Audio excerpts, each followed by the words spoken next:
At UNLV, we offer lecture capture and video hosting through Panopto.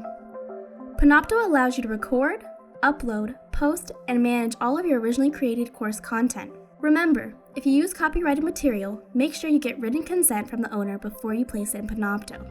One of the great things about Panopto is that it integrates with WebCampus, making it easy for you to use. Before you can use it, you'll need to enable and install the Panopto software. You can do this by logging into WebCampus. Select your course, click Settings, and under the Navigation tab at the top of the page, move Panopto recordings from inactive to active.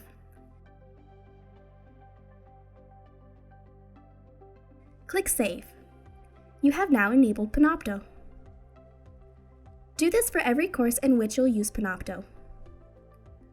To install Panopto, return to your course and select Panopto Recordings. Under the Create tab, click on Record a new session.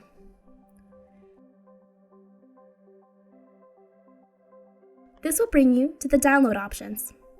Select the download that matches your operating system. Finish installing the downloaded software onto your computer. Check out the other videos to learn how to record and edit videos, add quizzes, and more.